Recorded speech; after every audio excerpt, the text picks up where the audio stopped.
ॐ नमः श्रीयतिराजाय विवेकानन्दसूरये सच्चित्सुखस्वरूपाय स्वामिने तापहारिणे। मंच पर आसीन ज्योतिबेन थांकी जी, शरद विवेक सागर, दर्शकों में विक्रम सिंह जी, ओम प्रकाश जी, विवेक महाराज, ब्रह्मचरी महाराज और यहाँ उपस्थित सभी भक्त देवियों, सज्जनों और युवा प्रतिनिधियों, आज सुबह से ही आपने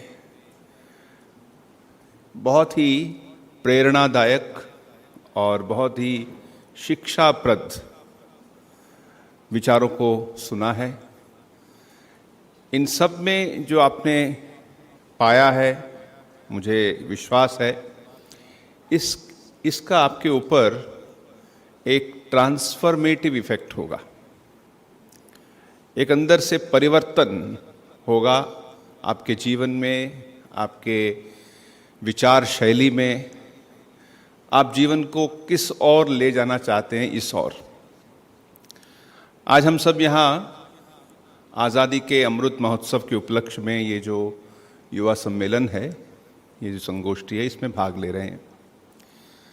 और जब हम आज़ादी की बात करते हैं, स्वतंत्रता की बात करते हैं, तो हम अक्सर कुछ 4-5 विशेष नामों का नाम लेते हैं जो हमारे बड़े ही आदरणीय नेता या आज़ादी के हीरोज़ रहे हैं।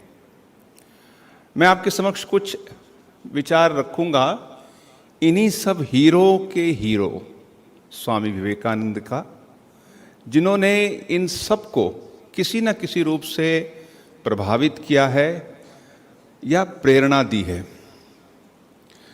उससे पहले कि हम स्वामी विवेकानंद और भारतीय स्वतंत्रता संग्राम के बारे में कुछ बोलें, स्वामी जी के बारे में कुछ और समझना आवश्यक है। एक सुंदर घटना है, जब स्वामी जी अमेरिका से भारत आ रहे थे, जब वो जहाज में थे, उस जमाने में तो हवाई जहाज आए नहीं थे, तो जब जहाज में आ रहे थे तो उनके वेशभूषा को देखकर कुछ मिशनरीज ने आके उनके साथ थोड़ा कोई तर्क वितर्क करने के लिए प्रयास किया।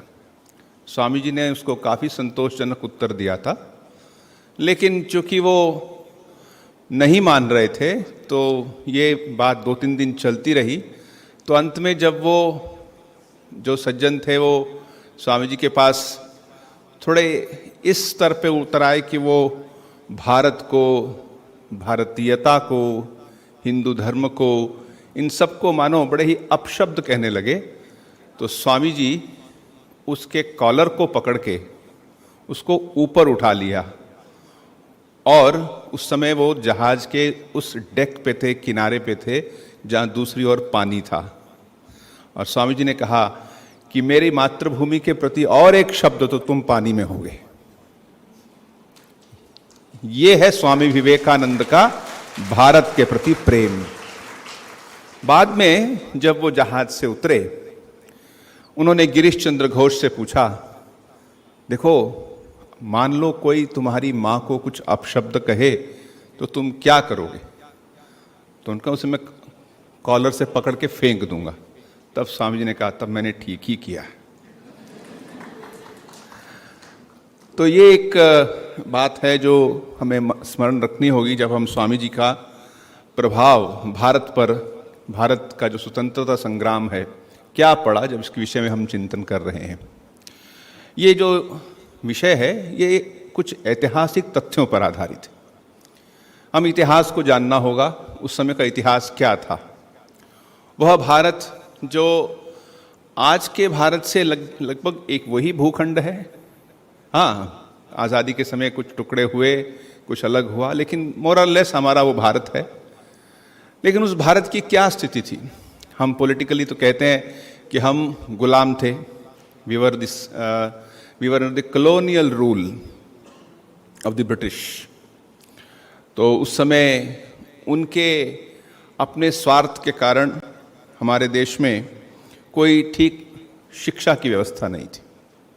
जो कुछ थी भी वो मानो ऐसी शिक्षा थी जिससे कि सिर्फ उनका लाभ हो और हमारा किसी तरह से कोई लाभ ना हो। आजकल की जो फूड सिक्योरिटी की हम बात करते हैं, कोई फूड सिक्योरिटी नहीं थी। उस समय बहुत से आर्टिफिशियल अकाल भी उन्होंने क्रिएट किए हैं। ये इतिहास की बात है कि कैसे उन्होंने बहुत सा गेहूँ दूसरे देशों में भेजकर हमारे देश में भुखमरी पैदा कर दी। भारत में कोई भी साइंटिफिक रिसर्च इंस्टीट्यूट नहीं था। चारों ओर एक ऐसा माहौल था कि वह भारत जो सदियों पहले सोने की चिड़िया कहलाया जाता था, वो एक सूखी हुई डाल जैसा बन गया था। तो स्वामी जी का ये एक मानो एक फैक्ट फाइंडिंग मिशन था। जब श्री रामकृष्ण देव की महासमाधि हो गई और स्वामी जी अंदर से त्याग, विवेक, वैराग्य से पूर्ण थे, वो साधना में लिप्त हो जाना चाहते थे, तो उनके मन में आया कि मैं पूरे भारत को देखूं। और कोई उसमें विशेष योजना नहीं थी। पहले वो बनारस गए, बनारस से हाथरस होते हुए ऊपर हिमालय में गए, फिर दिल्ली से होते हुए राजस्थान, फिर गुजरात, फिर महाराष्ट्र, फिर दक्षिण की ओर, जहाँ कहाँ भी उनको ले गया एक दिव्य कोई शक्ति, वो बस चलते गए। और इस दौरान उन्होंने भारत को बड़ी करीबी से देखा। हम भी भारत के बारे में जानते हैं, ज़्यादातर हमारी नॉलेज विकिपीडिया तक होती है। कुछ लोग थोड़ा घूमे होते हैं, कुछ लोग थोड़े डॉक्यूमेंट्रीज देखे होते हैं, कुछ पढ़ा होता है। लेकिन स्वामी विवेकानंद का भारत का जानना एक अलग तरह का था। वो उन लोगों के साथ रहे, सब प्रकार के लोगों के साथ रहे, जो जिसे हम भारतीय कहते हैं, जिसे हम अपने कहते हैं, चाहे वो बड़े विद्वान हो या अनपढ़ हो या बड़े गरीब हों, अछूत हों, जिसे हम आजकल अछूत का शब्द भी नहीं यूज़ करते। उस समय जो राजा थे, उन राजाओं के साथ रहना या फिर बड़े ही साधु संतों के साथ रहना, स्वामी जी ने पूरा घूम के भारत को ऐसे इतने नज़दीकी से देखा था। शायद इसीलिए बहुत साल बाद, जब शायद 1930 के लगभग, स्वामी जी के 30 साल जाने के 30 साल बाद, रोमा रोला ने रविंद्रनाथ टैगोर से पूछा था। रोमा रोला आप जानते होंगे, वो फ्रांस के एक बड़े ही प्रसिद्ध राइटर थे और उन्हें नोबेल प्राइज़ भी मिला था। उन्होंने अपनी सिस्टर के लिए जानने के लिए कि भारत के बारे में कुछ जानना है, तो उन्होंने कहा कैसे करें। उन्होंने टैगोर से पूछा, रविंद्रनाथ टैगोर जो उनके मित्र थे। उन्होंने उत्तर दिया, if you want to know India read Vivekananda, क्योंकि उनसे ज़्यादा बेहतर ज्ञान और सही पर्सपेक्टिव में समझने के लिए तुम्हें और कोई नहीं मिलेगा। So everything in him is positive, there is nothing negative in him. ये स्वामी जी का जो भारत का जो ज्ञान था, भारत के बारे में जो समझ थी, तो इसके पीछे उनका एक व्यक्तिगत अनुभव था। सिर्फ अनुभव ही नहीं था, एक प्रेम था भारत के बारे में। और ये बात उनके इस रूप में भी वो प्रकाशित हुई कि जब वो भारत वापस लौट के आए, तब तक वो बहुत कुछ जान चुके थे कि भारत तो पहले ही जानते थे, और फिर वो पाश्चात्य देशों में किस प्रकार से जीवन है, इन दोनों को तुलनात्मक अध्ययन कर चुके थे। तो जब वो वापस आए तो उनका एक धीरे धीरे उनका जो भारत में क्या होना चाहिए, ये विचार स्पष्ट भी हो गया और प्रसार भी होने लगा। बहुत से लोग उनसे मिले, बहुत से जो विचारक थे उस समय, जो भारतीय स्वतंत्रता संग्राम है वो अभी धीरे धीरे बढ़ना शुरू हो रहा था, जिसे हम इंडियन नेशनल कांग्रेस कहते हैं, वो अभी पूर्ण रूप से बनी भी नहीं थी। और स्वामी जी ने उनके कुछ चीज़ों को देखा था और कहा था कि सिर्फ एक चिट्ठी लिखने से क्या तुम्हें सब कुछ मिल जाएगा, सिर्फ यही मांगते रहोगे कि हमारे देश को ये स्वतंत्रता मिल जाए। तुम्हें पहले मनुष्य निर्माण, इसके बारे में सोचना चाहिए। साथ में कहा था कुछ ऐसे इंस्टीट्यूशंस बनाने चाहिए जिससे कि देश में परिवर्तन आए। तो जो स्वामी जी का प्रभाव था स्वतंत्रता संग्राम पे, उसको हम इस दृष्टि से देख सकते हैं। पहले तो एक कि स्वामी जी कोई पॉलिटिशियन नहीं थे, वो कभी राजनीति में नहीं गए, और वो कहते थे कि मेरी बातों का कोई राजनीतिक अर्थ ना निकाला जाए। ये तो कह दिया, और कभी भी स्वामी जी ने कभी एक पॉलिटिकल मूवमेंट, कोई राजनीतिक आंदोलन, किसी में कभी भाग नहीं लिया। लेकिन उनका प्रभाव ऐसा गहरा था कि जो भी भारत के बारे में कुछ करना चाहता था वो कहीं ना कहीं से स्वामी विवेकानंद से प्रेरणा पाया होता था। स्वामी जी के जो विचार हैं, स्वामी जी की जो उपदेश हैं, उनको हम दो भागों में मोरलेस बांट सकते हैं। एक, जब स्वामी जी अमेरिका गए, यूरोप गए, वहाँ पे भारतीय जो आध्यात्मिक परंपराएं हैं, जो हमारा वेदांत है, राजयोग है, ज्ञान योग है, और जितना भी हम ज्ञान समूह मानते हैं, उसके बारे में स्वामी जी ने बहुत कुछ कहा वहाँ पे। जो आजकल हम कंप्लीट वर्क्स में देखते हैं कि complete works of Swami Vivekananda जो 9 वॉल्यूम्स में है, उसमें जो ज़्यादातर पोर्शन है वो वहाँ पे दिया हुआ है। लेकिन जब स्वामी जी भारत लौट आए 1897 में, उन्होंने एक अलग तरह से उसी अपने उपदेशों को, मानो भारतीयों के लिए क्या बोलना चाहिए, वह कहना शुरू किया। उसी को आज सुबह के सत्र में 2 बार इसका उल्लेख हुआ है कि lectures from Colombo to Almora, या भारतीय व्याख्यान, उन व्याख्यानों में हम स्वामी विवेकानंद का भारत प्रेम और भारत की क्या दिशा होनी चाहिए वो उसमें दिखाया। तो स्वतंत्रता संग्राम पे इन किताबों का बहुत बड़ा प्रभाव पड़ा। आपको आश्चर्य होगा कि 1908 या 1909 के लगभग गवर्नमेंट ऑफ इंडिया, उस समय ब्रिटिश गवर्नमेंट, उन्होंने एक कमेटी बनाई थी, टैगार्ड्स कमेटी। इन टैगार्ड कमेटी ने बहुत तरह से रिसर्च किया कि ये जो स्वतंत्रता संग्रामी होते हैं ये क्यों ब्रिटिश के खिलाफ हो गए हैं, कहाँ से शुरू हो गए। उनकी जो सीक्रेट रिपोर्ट्स हैं वो अभी भी वो अवेलेबल है। बंगाली में एक 7 वॉल्यूम की किताब है, स्वामी विवेकानंद और समकालीन भारतवर्ष। वो कुछ रिपोर्ट्स उसमें पूरी पब्लिश हुई हैं। बड़ा ये एक दुर्भाग्य है कि उन किताबों का अभी भी इंग्लिश या हिंदी या अन्य भाषाओं में अभी भी अनुवाद नहीं हुआ है। तो ये जो रिपोर्ट है, इंग्लिश एज इट इज़, कोई उसका ट्रांसलेशन नहीं है उस किताब में दिया हुआ है। तो उसमें प्रारंभ में क्या दिया है उस रिपोर्ट में, पूरी श्री रामकृष्ण देव की जीवनी और स्वामी विवेकानंद की जीवनी, और साथ में कहा है कि इन दोनों का जो प्रभाव है ये क्रांतिकारियों पर बहुत ज़्यादा है।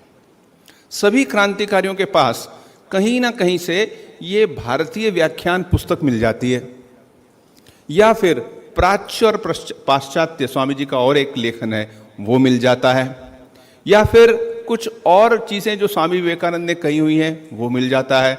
उनके पास एक प्राइवेट लाइब्रेरी होती है, उसमें वो भगवत गीता भी रखते हैं और स्वामी जी की किताबों को भी रखते हैं। तो कहीं ना कहीं इन लोगों का क्रांतिकारियों पर बहुत प्रभाव पड़ रहा है। ये टैगार्ड रिपोर्ट ने सिर्फ एक नहीं, 4 सीक्रेट स्पाई रिपोर्ट्स पब्लिश की ब्रिटिश गवर्नमेंट ने अपने इंटरनल यूज के लिए। उन सब में यही बात कही गई। एक तो बात यह हुई, यहाँ तक कि हुआ था कि एक समय आया था कि ब्रिटिश गवर्नमेंट ने सोचा था कि स्वामी जी की जो एक किताब है जिसमें स्वामी शिष्य संवाद, उस किताब को और लेटर्स ऑफ स्वामी विवेकानंद उसको बैन कर दिया जाए। क्यों? क्योंकि इससे क्रांतिकारियों पर बड़ा ही प्रेरणादायक प्रभाव पड़ता है। वो सब भारत की स्वतंत्रता के बारे में सोचते हैं, लेकिन वो हुआ नहीं। अच्छा, ये तो हुआ कि कुछ रिपोर्ट्स हैं। उसके अलावा जो हमारे स्वतंत्रता संग्राम के लीडर्स रहे हैं उन पर क्या प्रभाव पड़ा।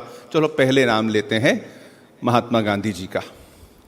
गांधी जी, आपको बड़ा आश्चर्य होगा, जब वो साउथ अफ्रीका में थे उसी समय उन्होंने स्वामी विवेकानंद के बारे में सुना था। वो एक लंबा प्रकरण है, अभी वो समय नहीं है कि हम पूरा उसको बता सकें। उन्होंने एक पत्र लिखा था एक परिचित को जो स्वामी विवेकानंद को जानते थे कि मैं चाहता हूं कि स्वामी विवेकानंद यहाँ साउथ अफ्रीका में आए और उनका जो प्रभावशाली व्यक्तित्व है उससे मुझे पूर्ण विश्वास है कि भारतीयों पर और यूरोपियंस पर, दोनों पर बड़ा अच्छा प्रभाव पड़ेगा और जो हम चाहते हैं वो हो पाएगा। वो दूसरी बात है कि स्वामी जी जा नहीं पाए। इतना ही नहीं, उन्होंने तो कहा था अगर स्वामी जी को वहाँ जाने के लिए भाड़े की मुश्किल है तो मैं भाड़ा भी दूंगा, अपने उस पत्र में लिखा है। स्वामी जी तो नहीं जा पाए और उन्होंने अपने गुरु भाई स्वामी शिवानंद महाराज को भेजने की बात कही थी, वो भी नहीं हो पाया। अब पिछले कुछ दशकों से एक वहाँ पे संस्था शुरू हुई, अब रामकृष्ण मिशन साउथ अफ्रीका में एक बहुत जगहों पर है। तो एक तो ये हुआ। फिर गांधी जी एक बार बेलूर मठ गए, तब वो इतने प्रसिद्ध नहीं हुए थे, वो पैदल चलते चलते बेलूर मठ गए। उस समय स्वामी विवेकानंद अपने इस फिजिकल बॉडी में थे तो उनसे मिलना चाहते थे, लेकिन उस समय स्वामी जी बेलूर मठ में नहीं थे, वो कलकत्ता गए हुए थे, वो उनसे मिल नहीं पाए। इसके अलावा महात्मा गांधी बेलूर मठ आते रहे। 1921 के लगभग वो श्री रामकृष्ण देव का जन्मदिन था, वो आए वहाँ पे और उन्होंने उनसे जब पूछा गया कि आप कुछ कहिए, यहाँ आप आए हैं, कुछ आप बोलिए, तो उन्होंने कहा मैं कुछ यहाँ कुछ नहीं ऐसे करने के लिए आया, मैं तो यहाँ लेने के लिए आया हूँ। मैं तो यहाँ से स्वामी विवेकानंद से इंस्पिरेशन लेने के लिए हूँ। स्वामी जी के कमरे में गए, वहाँ ध्यान किया। इसके अलावा भी बहुत बार वो बेलूर मठ गए और उन्होंने दो फॉरवर्ड लिखे हैं। एक तो श्री रामकृष्ण देव का जीवनी में और स्वामी विवेकानंद के उसमें फॉरवर्ड लिखा है। उसमें कहते हैं कि Swami Vivekananda's words need no introduction, they themselves give you a great energy. इसके अलावा नेताजी सुभाष चंद्र बोस, उसके बारे में भी सुबह हमने कुछ सुना।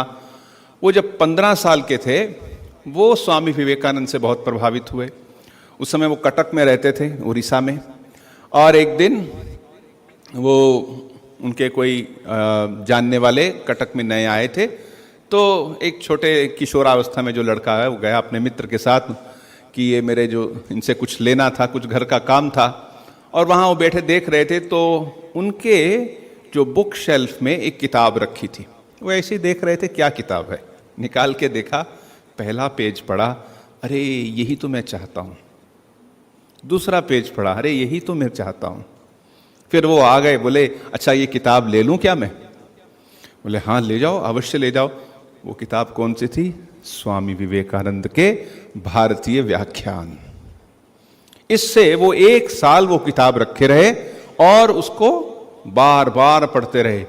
उन्होंने अपने जो अनफिनिश्ड ऑटोबायोग्राफी है उसमें इसका वर्णन 2 पेजों में किया है और कहा है कि कैसे स्वामी विवेकानंद के विचारों ने उनको पूर्ण रूप से परिवर्तित कर दिया। लेकिन वो अवस्था थी जब वो पूर्ण रूप से ये नहीं समझ सके कि क्या करना है मुझे।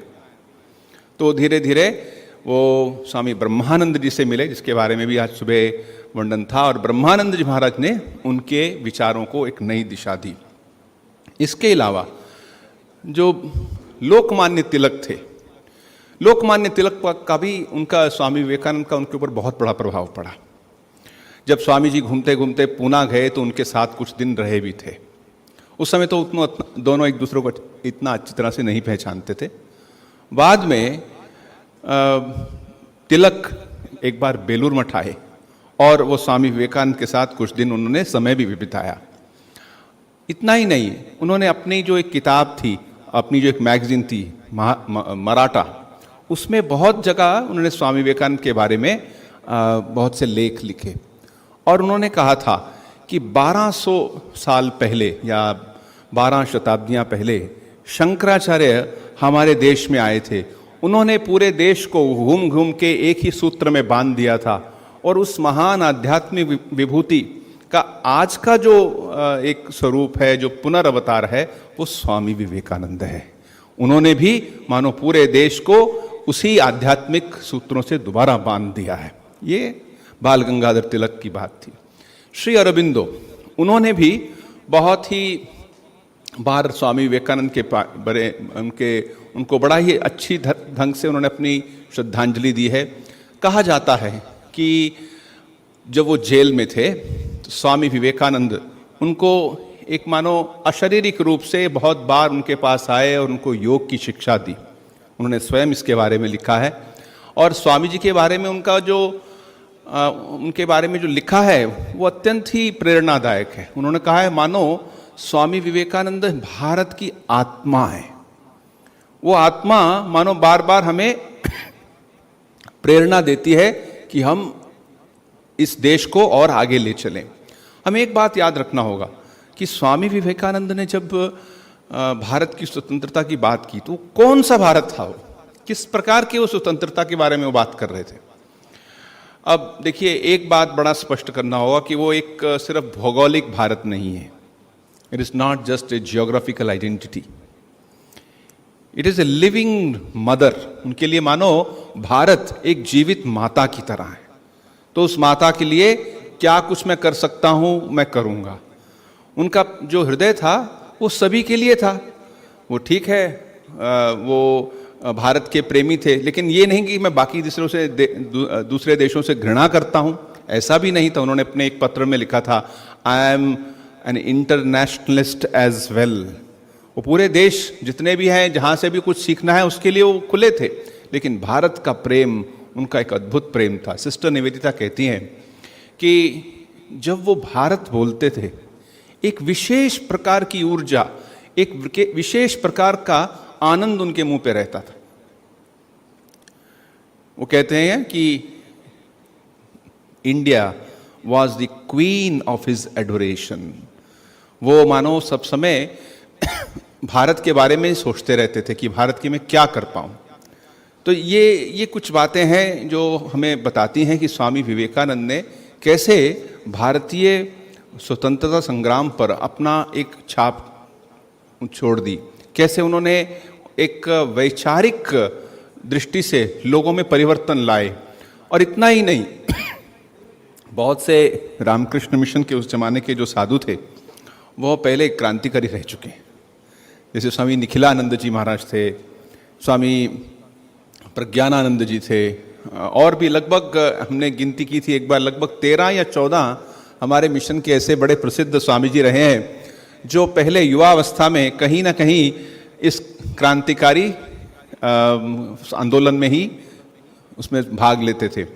मैं रामकृष्ण मिशन कानपुर से आया हूँ। कानपुर आश्रम की स्थापना भी ऐसे ही एक स्वामी जी ने की थी। उनका नाम था स्वामी नित्यानंद जी। वो माँ शारदा के मंत्र दीक्षित शिष्य थे और वो अनुशीलन समिति के मेंबर थे। और उसके खिलाफ ब्रिटिश गवर्नमेंट का जो एक अरेस्ट वारंट था, इसलिए वो वहाँ पे नहीं थे कुछ दिनों के लिए। जब माँ से मिले, 1918 की बात है, तो माँ ने फिर उन्हें कहा तुम कुछ दिनों के लिए हिमालय चले जाओ। और माँ की बात बड़ी ही छोटी होते हुए भी बहुत सटीक होती थी। तो वो चले गए और बाद में जब लौट के आए तो धीरे धीरे उन्हीं के कारण रामकृष्ण मिशन कानपुर की स्थापना हुई 1920 में। तो ये लगभग 100 साल पुराना आश्रम है और उसमें भी कहीं ना कहीं इस तरह का एक कनेक्शन है।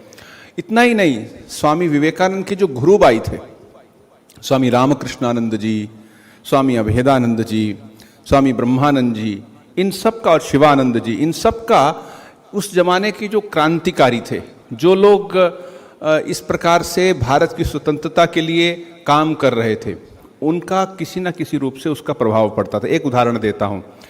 एक तमिलनाडु के एक बड़े प्रसिद्ध व्यक्ति हुए हैं, उनका नाम है वीओसी और वीओ चिदम्बरम। वो उस क्षेत्र के, उस प्रदेश के बड़े ही प्रसिद्ध व्यक्ति थे। उनके जीवन में एक प्रकार की नकारात्मकता आ गई थी। वो एक दिन घूमते घूमते मद्रास में स्वामी रामकृष्णानंद जी से मिले, जो कि स्वामी विवेकानंद के गुरु भाई थे। और स्वामी रामकृष्णानंद जी का उनके साथ जो वार्तालाप हुआ, थोड़ा सा ही वार्तालाप था, उनसे उनके जीवन में इतना परिवर्तन आ गया कि वो वहाँ के जो उस समय तमिलनाडु में काम चल रहा था, उसमें मानो एक नई जान फूंक दी उन्होंने। वो थे, और साथ ही साथ मिस्टर पिल्लई नाम के एक व्यक्ति थे, उनका भी बहुत प्रभाव पड़ा। इस तरफ लोकमान्य तिलक पंजाब में, वो कहते थे कि हमारे जो क्रांतिकारी हैं इस तरफ, इनका बंगाल के क्रांतिकारियों से बहुत प्रभाव मिला है, और क्योंकि बंगाल के जितने भी क्रांतिकारी हैं वह सब एक प्रकार की एक स्पिरिचुअल रिवोल्यूशन, स्पिरिचुअल नेशनलिज्म से प्रभावित हैं, और वो स्पिरिचुअल नेशनलिज्म जो है वो स्वामी विवेकानंद से शुरू होता है। तो स्वामी विवेकानंद का जो एक नेशनलिज्म था, एक जो प्रभाव था, वो आध्यात्मिक मूल्यों में जुड़ा हुआ था। उन्होंने भारत को देखा एक स्पिरिचुअल एंटिटी की तरह, एक आध्यात्मिक सत्ता है। ये बात हमें समझना चाहिए बार बार कि स्वामी जी का जो प्रभाव है, ये जैसे जैसे दिन बीतते जाएंगे हम उस प्रभाव को और भी समझेंगे। अंग्रेजी में एक बड़ी किताब है, जो लोग इसमें सीरियसली इंटरेस्टेड हो उस किताब को पढ़ सकते हैं। वो लगभग 10-15 साल पहले अद्वैत आश्रम से प्रकाशित हुई है। उसका नाम है Swami Vivekananda as a turning point in history. तो ये जो हमने कुछ ऐतिहासिक तथ्य आपके साथ शेयर किए, इसका उद्देश्य ये है कि इतिहास को जानना बहुत ही महत्वपूर्ण है। जैसे आपका एक पर्सनल आइडेंटिटी बनाना हो तो आपका एक पर्सनल इतिहास रहता है। हाँ, मैं बचपन में था, मैं ऐसा था, मैं इस परिवार से आता हूँ, मैं मेरी ये बैकग्राउंड है, उससे आपकी एक आइडेंटिटी बनती है। वैसे ही जैसे हमारी एक पर्सनल आइडेंटिटी बनती है, वैसे ही हमारी एक नेशनल आइडेंटिटी बनती है, और उस नेशनल आइडेंटिटी के लिए हमें इन सब लोगों के कंट्रीब्यूशन को, विशेषकर स्वामी विवेकानंद के प्रभाव को अच्छी तरह से समझना होगा, और उसको हमें बड़े ही कृतज्ञतापूर्वक स्वामी जी से उनको कहना होगा कि हे स्वामी जी, आपका जो वो प्रेम है, वो प्रेम हमारे जीवन में भी आए। कैसा प्रेम था? मैं स्वामी विवेकानंद की एक बात बोल के अपनी इस वाणी को विराम देता हूँ। स्वामी जी का प्रेम भारत के प्रति कैसा था?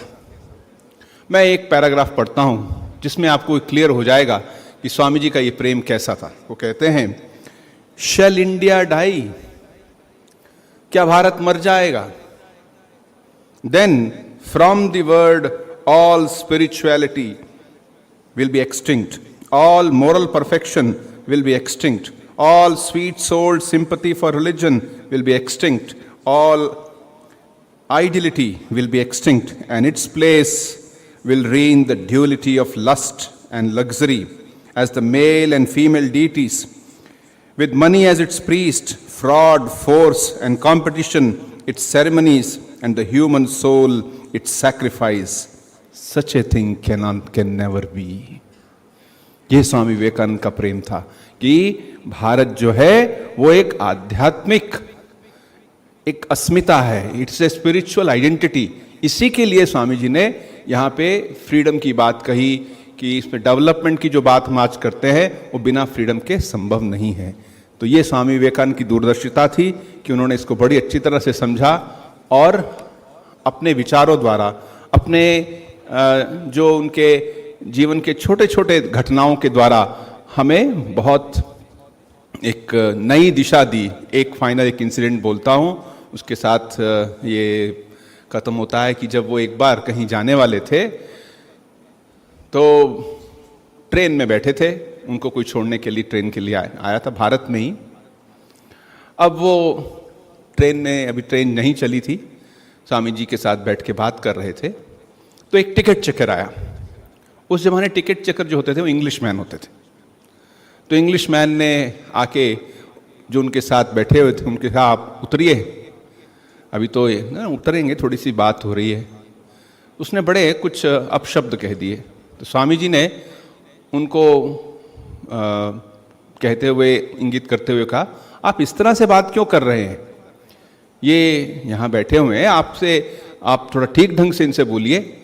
तो उन्होंने हिंदी में कह दिया कि ये आदमी ऐसा बैठा हुआ है, और फिर इंग्लिश में कहा, this man is sitting here. Swami ji ने कहा, I see that you not only do not know Hindi, you do not know English also, because he is not a man, he is a gentleman. Thank you.